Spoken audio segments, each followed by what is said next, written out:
Bienvenue à votre émission 5 minutes avec Jésus, présentée par le frère Sam et son équipe. Bonne écoute à tous. Nous bénissons le Seigneur pour cette occasion de vous retrouver dans notre édition hebdomadaire, les 5 minutes avec Jésus. Et nous vous accueillons par la grâce de Dieu. Et la voie passée, nous avons commencé par parler déjà sur l'image de Dieu. Dans le livre de Genèse, le chapitre 1, le verset 26 par là, Dieu dit, créons-nous à notre image, à notre ressemblance. Dieu a voulu que l'homme qu'il allait créer soit à son image, soit à sa ressemblance. Et nous avons étalé ce que la ressemblance de Dieu est. La ressemblance de Dieu n'est pas d'abord le côté physique, bien que le physique aussi va parler. Parce que c'est lui qui ressemble Dieu, il va aussi avoir le physique que Dieu recommande, le physique que Dieu approuve. Il y a des gens qui disent aujourd'hui, Dieu est dans les cœurs. Mais quand on voit les apparences, quand on voit les habillements, quand on voit les présentations, on ne peut jamais confirmer que vraiment Dieu est dans les vies. Mais nous avons établi le fait que Dieu a tellement aimé les hommes qu'il a créé l'homme à son image. Pas à l'image des anges, pas à l'image des animaux, mais à l'image de Dieu lui-même. Et je voudrais confirmer ces paroles dans le livre de Genèse, le chapitre 5 aujourd'hui. Allons, ouvrons nos Bibles dans Genèse, le chapitre 5, à partir du verset 1. Il dit, voici le livre de la postérité d'Adam. Lorsque Dieu créa l'homme, il le fit à la ressemblance de Dieu. Le verset 2. Il dit, et créa l'homme et la femme, et les bénit, et les appela du nom d'homme. Vous voyez ça?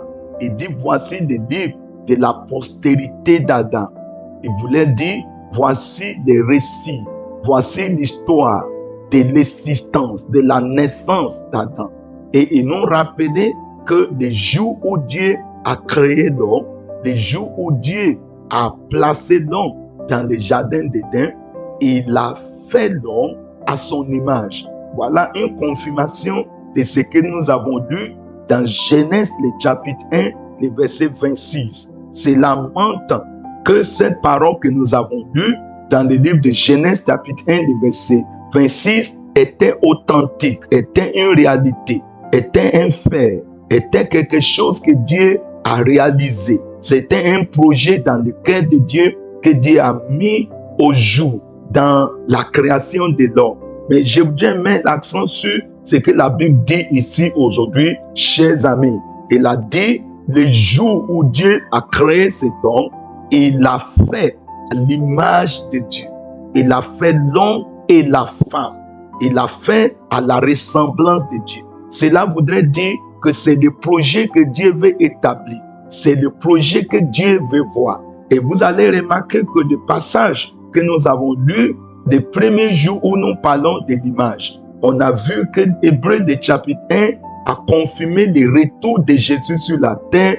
Il a dit, Dieu qui avait autrement parlé par les hommes, par des prophètes, il a décidé de revenir à nous au travers de son Fils qui est le reflet de sa gloire, qui est le rayonnement de sa personne, qui est l'empreinte de sa personne.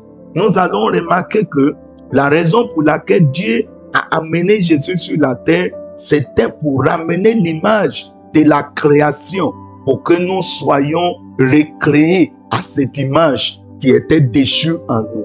Donc, quand nous avons parlé de l'homme déchu, quand nous avons parlé de l'homme qui a échoué, qui a péché, c'était l'image de Dieu qui est extirpée dans cet homme. C'était l'image de Dieu qui est enlevée de cet homme. Et c'est ça qui a fait que Dieu ne pouvait plus collaborer. Dieu ne pouvait plus associer. Parce que un homme qui n'est pas dans l'image de Dieu, il n'est pas dans les projets de Dieu. Il n'est plus dans les plans de Dieu. Il n'est plus dans l'intention de Dieu. Il n'est plus dans la révélation de Dieu.